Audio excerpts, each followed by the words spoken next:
ओम श्री सद्गुरु परमात्मने नमः। सर्वप्रथम सद्गुरु कबीर साहब के पावन चरण कमलों में शाय बंदगी शाय बंदगी शाय बंदगी।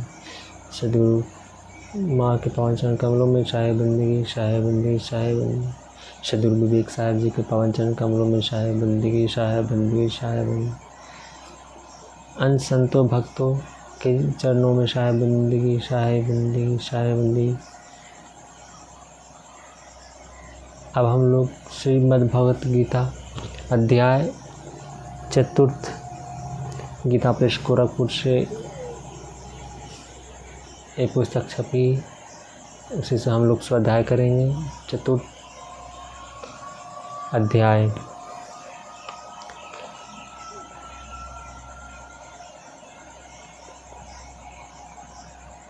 ओम अथ चतुर्थोऽध्याय।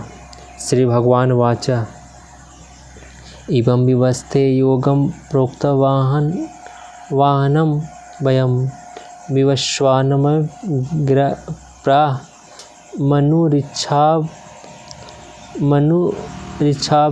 के ब्रवती। श्री भगवान बोले, मैंने इस अविनाशी योग को सूर्य से कहा था।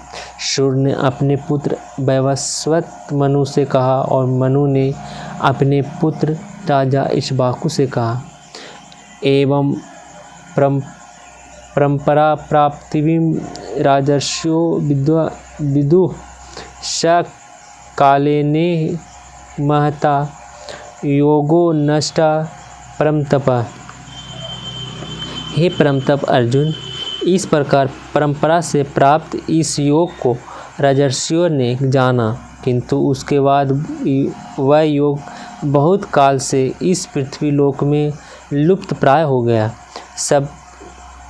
सब एवाय मया तेधा योगा प्रोक्ता पुरातन भक्तोसि मे सखा चेति रहस्यम होतु दुत्तमम्। तू मेरा भक्त और प्रिय सखा है, इसलिए वही वह पुरातन योग आज मैंने तुझको कहा है, क्योंकि यह बड़ा ही उत्तम रहस्य है, अर्थात गुप्त रखने योग्य विषय है। अर्जुन उवाच अपरम भवतो परम जन्म विवस्था कथमेदिजनाय त्वमादौ प्रोक्तवानिति। अर्जुन बोले, आपका जन्म तो अर्वाचीन अभी हाल का है और सूर्य का जन्म बहुत पुराना था, अर्थात कल्प के आदि में हो चुका था। तब मैं इस बात को कैसे समझूं कि आप ही ने कल्प के आदि में सूर्य से यह लोक कहा था। श्री भगवान वाचा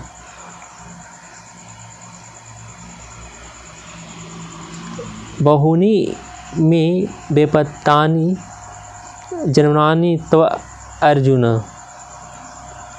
त्वच अर्जुन तन्महं वेदं श्रवाणि न त्वं वेत्ता परमतप। श्री भगवान बोले, हे परमतप अर्जुन, मेरे और तेरे बहुत से जन्म हो चुके हैं, उन सब को तू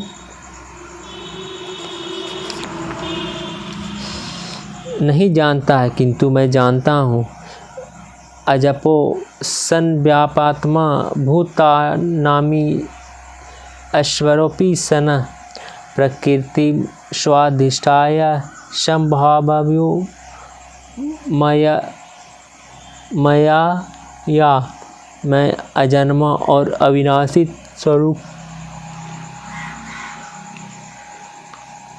होते हुए भी तथा समस्त प्राणियों का ईश्वर होते हुए भी अपनी प्रकृति को अधीन करके अपनी योग माया से प्रकट होता हूँ। यदा यदा हि धर्मस्य ग्लानिर्भवति भारत अभ्युत्थानं धर्मस्य तदात्मनं सृजाम्यहम्। हे भारत, जब जब धर्म की हानि और अधर्म की वृद्धि होती है, तब तब ही मैं अपने रूप को रचता हूँ, अर्थात साकार रूप से लोगों के सम्मुख प्रकट होता हूँ। परित्राणाय साधूनां विनाशाय च दुष्कृतां धर्म संस्थापनार्थाय संभावि युगे युगे साधु पुरुषों का उद्धार करने के लिए, पाप कर्म करने वालों का विनाश करने के लिए और धर्म की अच्छी तरह से स्थापना करने के लिए मैं युग युग में प्रकट हुआ करता हूँ। जन्म कर्म च में द्वयमेवं यो वेति तत्वं त्यक्तवं देहं पुनर्जन्मं नयति मामेति ऐसो अर्जुन। हे अर्जुन, मेरे जन्म और कर्म दिव्य अर्थात निर्मल और अलौकिक है। इस प्रकार जो मनुष्य तत्व से जान लेता है वह शरीर को त्याग कर फिर जन्म को प्राप्त नहीं होता, किंतु मुझे ही प्राप्त होता है।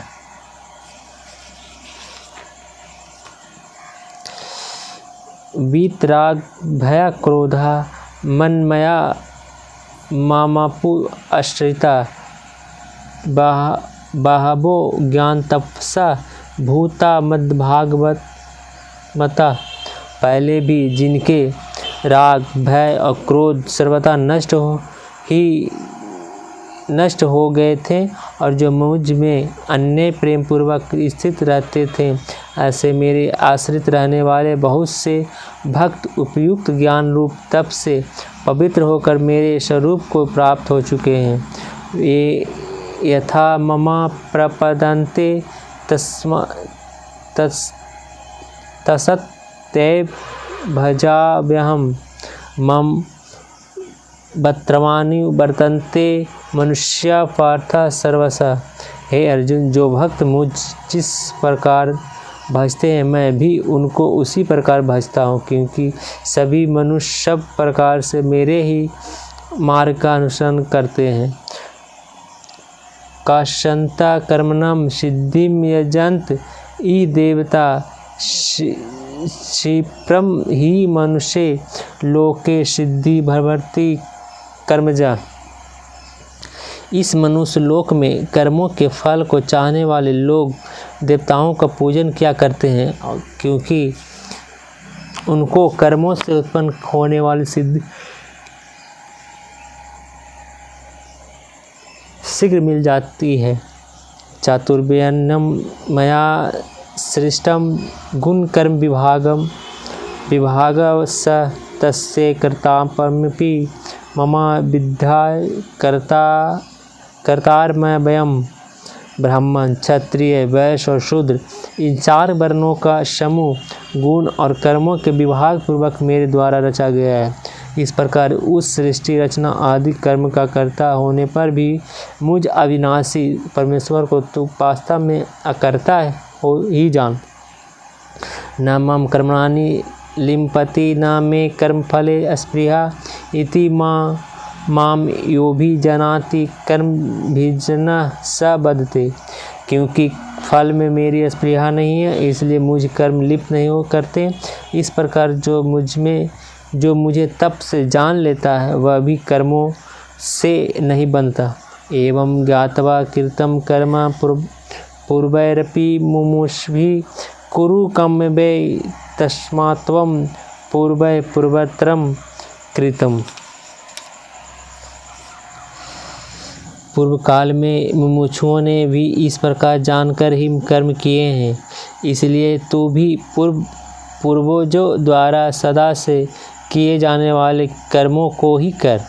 किम कर्मेति कव्योपयत्र मोहिता तते कर्म प्रवक्ष्यामि यज्ञात्वं मोक्षस्य शुभात्।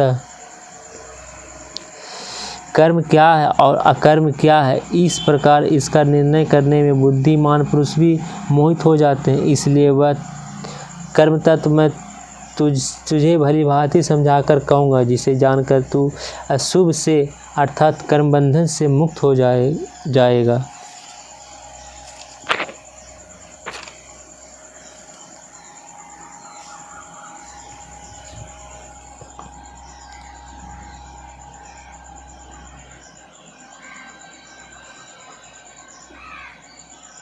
कर्मणे हापि बोद्धवं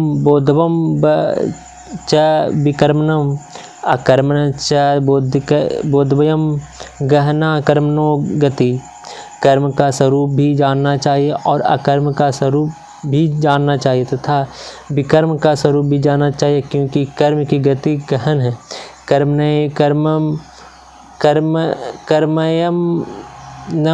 कर्मम य पश्चेद कर्मणि च कर्म य स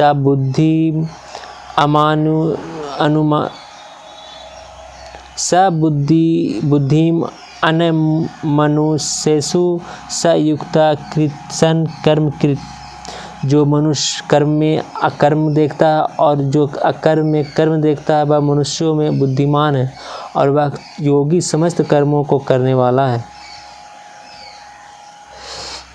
यस्य सर्वेषां महारभं काम संकल्प वर्जिता ज्ञान अग्निध कर्मणां तमाहु पंडिता बुधा। जिसके संपूर्ण शास्त्र सम्मत कर्म बिना कामना और संकल्प के होते हैं तथा जिसके समस्त कर्म ज्ञान रूप अग्नि के द्वारा भस्म हो गए हैं, उस महापुरुष को ज्ञानी जन भी पंडित कहते हैं। त्यक्त्वा कर्मफलम संगा नित्यो तृप्तो निराश्रया कर्मणानि भी प्रविंततो अपि नैवं किंचित् करोति स।